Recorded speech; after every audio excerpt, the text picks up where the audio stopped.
Today is day 1 of week 6 of my preparatory phase of training. Here's a little bit more information about what a preparatory phase of training looks like.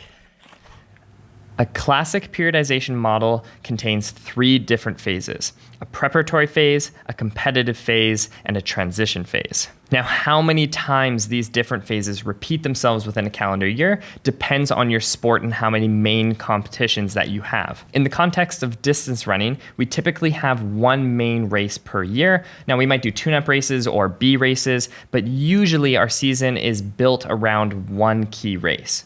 So with that said, each of these phases occurs once within a calendar year. Now, each phase can be split up into sub-phases. So the preparatory phase can be split up into general preparation and specific preparation, the competitive into pre-competitive and competitive, and then the transition is just the transition phase. The preparatory phase is sort of the build phase of the season. It is the longest phase, and it is when you are getting yourself prepared for the competitive part of the season.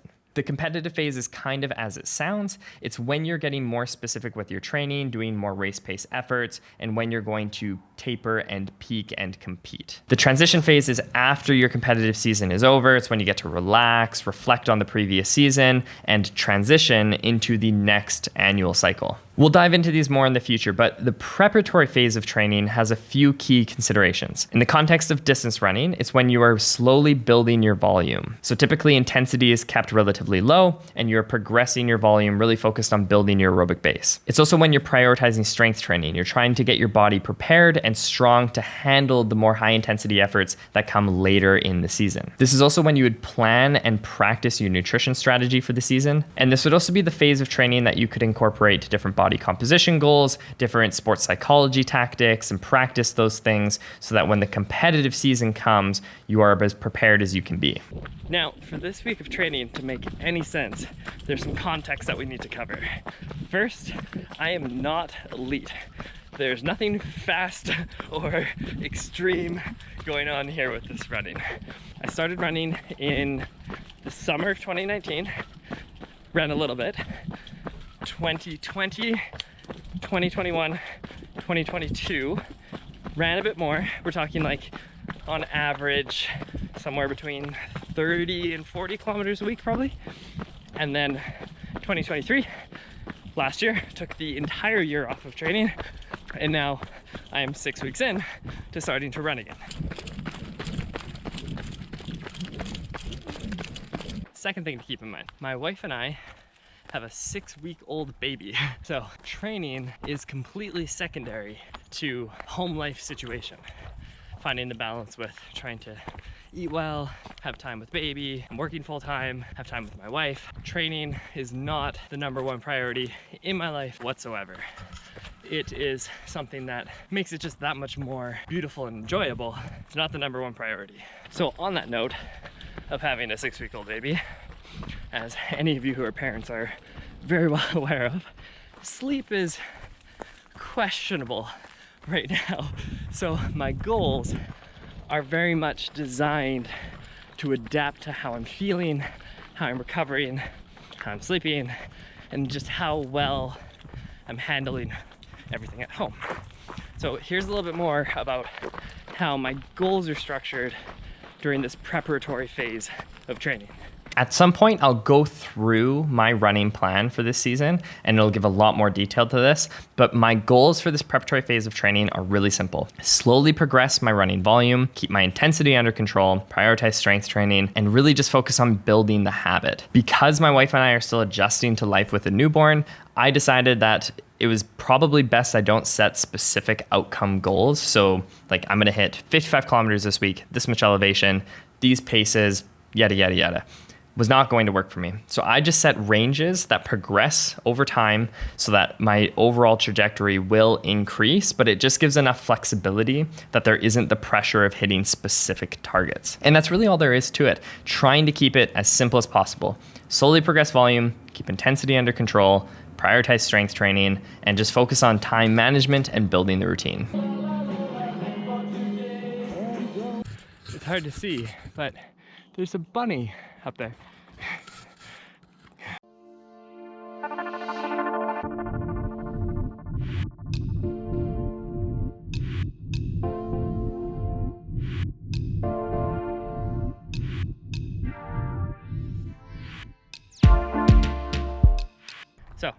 here's the plan for the week. Priority number 1, somewhere around 60 kilometers for the week. Priority number 2, somewhere around 2,500 meters of elevation gain. Priority number 3, some type of long run at some point during the week. If it doesn't happen and it just gets like evenly split up, no big deal. And priority number 4 is one hard effort this week, probably on a hike or a run that's called Billy Goat, that maybe you'll see later in this video, if I'm feeling up for it. So that's the list of priorities, and it kind of is gonna depend on how I'm feeling. If I'm not feeling good this week, I sort of let go of priorities 3 and 4. I don't worry about doing a hard effort. I don't worry about doing a long run. I just get my runs in, split them up however I feel throughout the week. All of the runs this week, other than potentially one, are going to be like low intensity, walk the uphills, jog the flats and down, just getting the body used to doing running on the mountains again, essentially. So we're not breaking records here.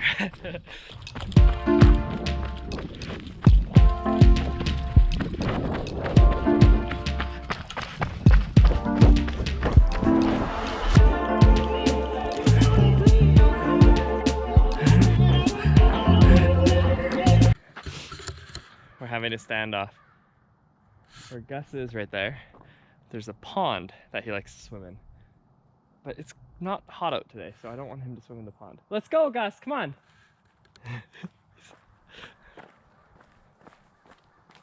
That's it, good boy. That's a good dog. I know.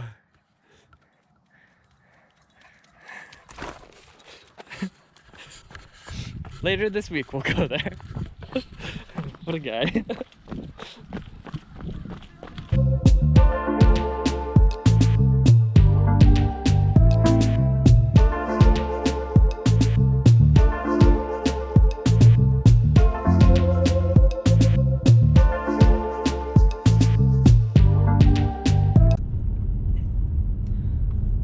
So it is Wednesday. Yesterday we were out of town for a medical appointment, so I didn't run. Could I have gotten up, you know, early, went out in the cold, dark, and ran? Yeah, probably. But did I want to? No. I wanted to drink coffee and eat a bagel. So I did not run yesterday at all. So today normally would just be kind of exactly what I did on Monday. Shorter distance of like 10-ish K. But today we're gonna make up for it a little bit. So we're gonna do a 14K loop. Same trails that we were on Monday, just a different loop on the mountain. So that's the plan. I think it's still around the same elevation, like 500 to 600 meters elevation. Yeah, should be fun. Should be fun. I don't think we're gonna get rained on, but we got some angry clouds. So we'll see. Gus, you excited? Yes, yes.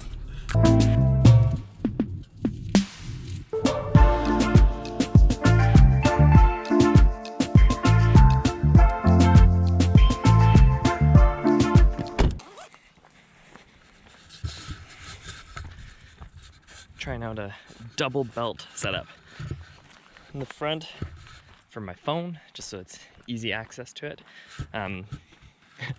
Bad trail etiquette, but when I get up into where I don't run into people anymore and I'm mainly just by myself, I play music. I know some people really don't like that, and I apologize, but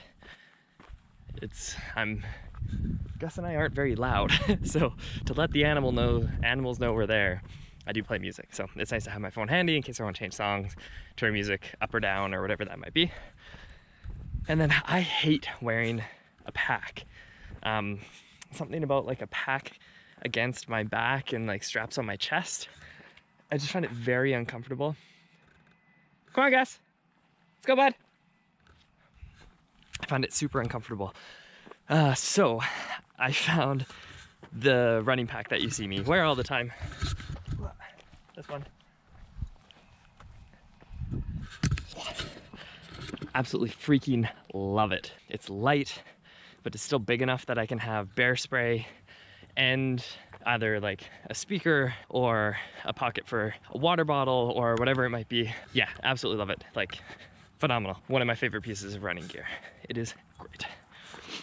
But had no style points for the double belt situation here. Function overlooks. One of the reasons that I love this loop that we're doing so much today is there's sort of, I'd say, 4 main viewpoints on this mountain that various trails go up to. And today we hit 3 of them. So we're going up one way, we'll hit one. We're basically going up to Forest Service Road. That'll finish our climb. Going lateral on the Forest Service Road. That takes us to the second viewpoint. And then we're gonna come down a different trail that has a viewpoint partway through it. And we'll end up back where we are right now. So right now, we are gonna go up here to a Forest Service Road, follow that around the mountain, and eventually come back here and head back to where we're parked. So we're just doing like a giant triangle. But it's fun because we get to see 3 of those viewpoints. The 4th one is up a trail called Lady Slipper.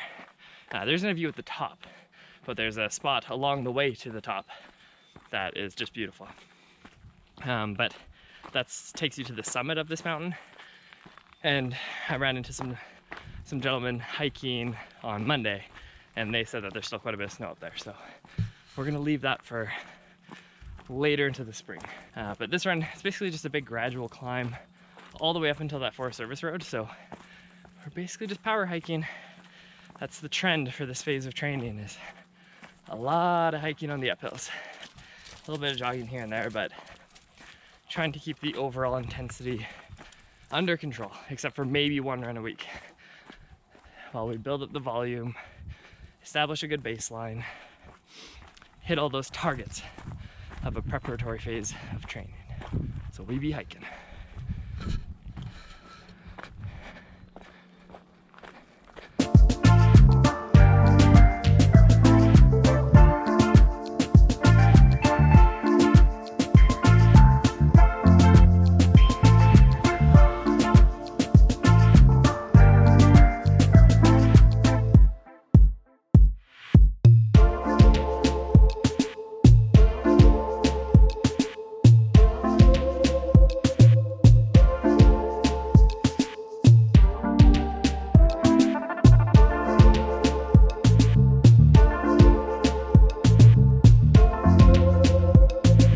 All right, so we're done basically all of the climbing.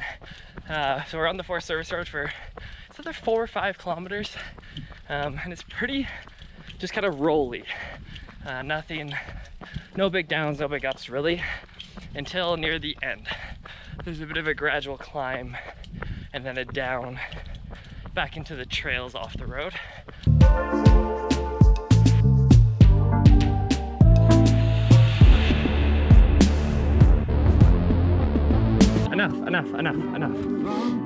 Enough, let's go, come on. Well, at least whatever killed it should be full now, right? Does that make sense? Well, they won't be looking for 2 little snacks. I still get so nervous running alone. I'm not alone, but you know, up here in the mountains with the bears and the cougars.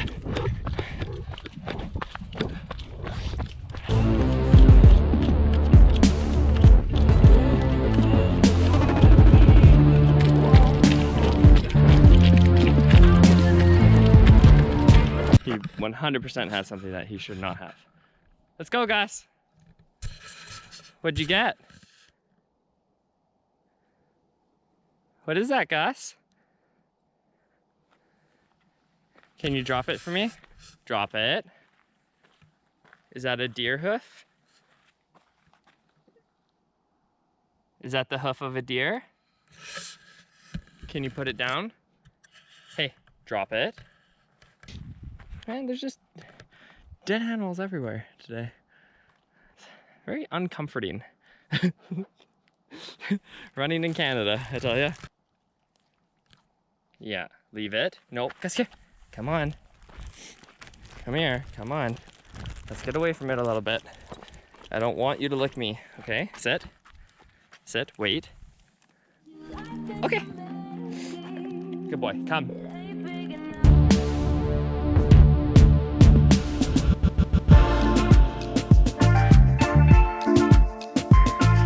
So now, we're off 4 Service Road, back into the trails, and we're about to come up above Billy Goat, which is viewpoint number 2. You can see the picnic table. That's sort of the viewpoint area. We're not gonna go down there. We can sort of see the view from here. Through the trees. It is a beautiful view. And that's actually where, if I do a harder effort at some point this week, will probably be that trail. So we park at a different spot, and it's short. It's like just over 2.5 kilometers up. So it's just over 5 kilometers in total, but it's steep. It's over 400 meters elevation. So for short, hard efforts, that's usually the trail that I'll do.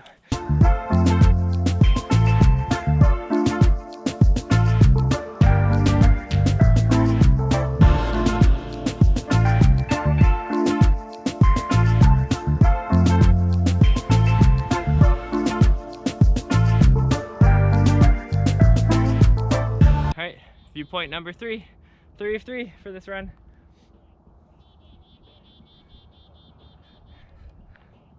Nice. Nice. Nice. Nice. Hey guys. Good job. Yeah. Yeah, good boy. Now, it is officially all downhill. It's all downhill from here.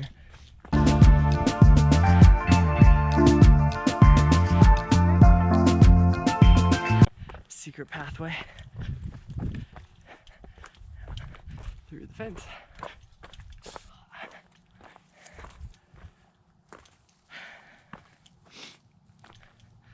Gus likes to swim in this pond.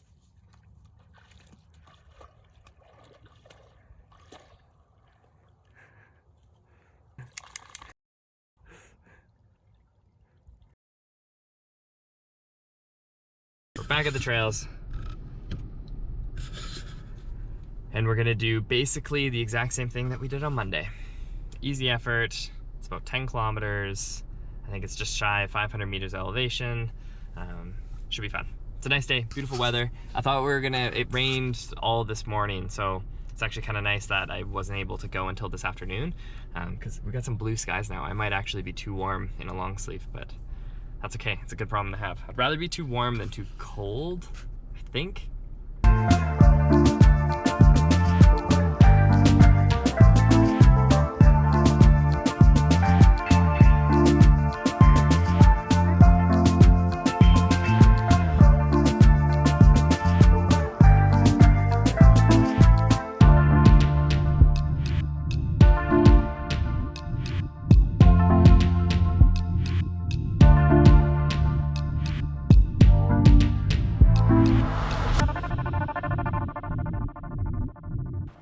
We are moving slow today.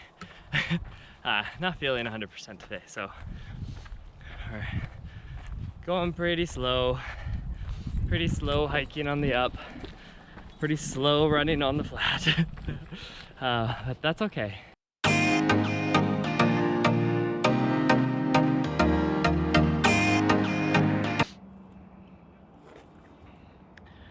Not a great day. That's okay. We'll get there. Right, Gus?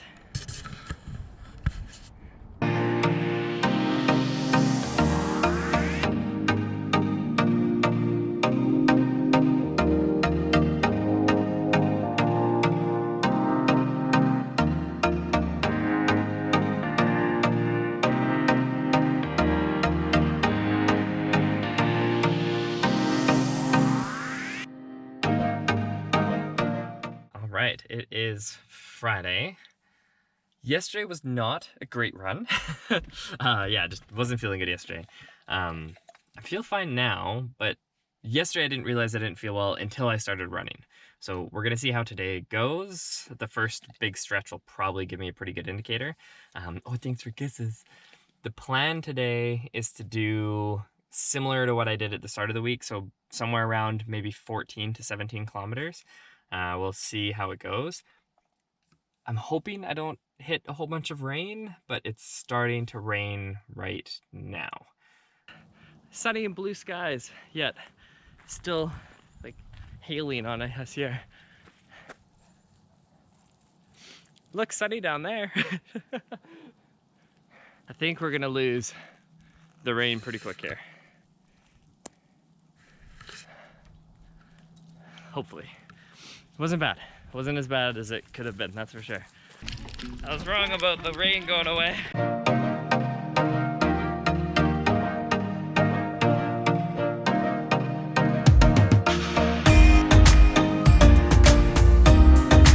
And now it's sunny. I think we're gonna be in for a muddy ride on this Forest Service road.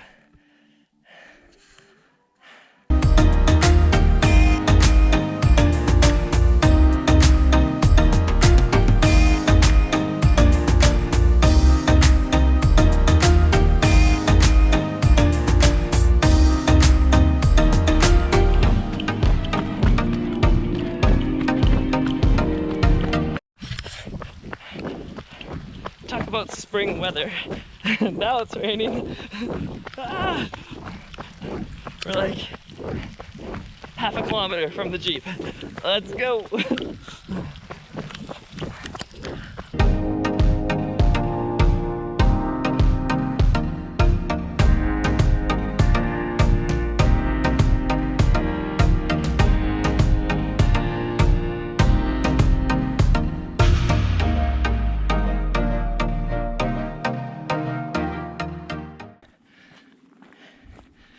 It's Saturday, it's sunny. It's the last run of the week. We will hit first priority. I'll hit my target kilometers and elevation for the week, which is great. I will not hit priority 2 and 3. Yesterday, I wanted to do a longer run and it was close. It was just under 2 hours, but that's okay. Today would have been the only other day to make up for that, but I'm on a timeline today, so we have some newborn photos for Harvey happening in a few hours, so I just don't have time today. And then tomorrow's a busy day, Easter Sunday. Got to cook in the morning and different things. So yeah, so this will be the last run for the week. And then a hard effort today also would have been the day to make up for that, but it was more important for me to hit my volume target, and there was no way I was doing a hard effort for that long of a run. I just don't got it in me. Same idea as the other runs. Nice and easy on the way up, mainly just walking. And then we'll run the flats and downs. Once again, we're back up on the Forest Service road. This time, we're just going the opposite direction as I did yesterday. Just not as far though. I basically, yesterday's big loop, I cut up straight through the middle of it, hit the Forest Service road, and now I'm going the reverse direction as I went yesterday. Which means that the Forest Service road is mainly uphill, which is no fun, but that's okay. At least it's not hailing and raining like yesterday was. And this is actually a different route than what I had planned, but some hikers asked for directions because they're gonna be coming up this way. I'm just nervous that they're gonna get lost because there's so many little side trails all the way up here. So I'm going backwards to their route so I can cross paths with them and make sure that they're all good. I would hate for my directions to get them lost.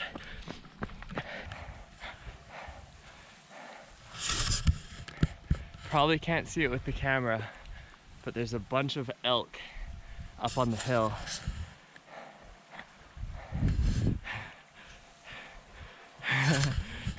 Gus can smell them, but he doesn't know where they are.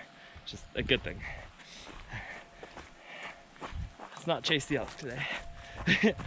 We'll see if we run into my hiker friends or not. Should be soon. if you take the shortcut, so the next main, like it'll look like this, but it goes up to the left. Yeah. Will take you on the west side of Lady Slipper. It'll save you a couple kilometers. Yeah, that's what we want. Yeah. Okay. Okay, yeah. so we're going on the left side. Yeah. Thank you very much. Enjoy. See you later.